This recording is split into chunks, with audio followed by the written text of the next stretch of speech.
to believe. All you've got to do is pop these clips out, but you might think a little screwdriver would be the job.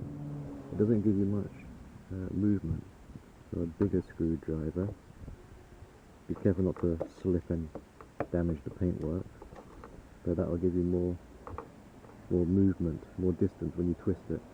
And then pop the clip out and then pull on the thing, and carefully it doesn't drop on your head, otherwise well, your compressor is fine.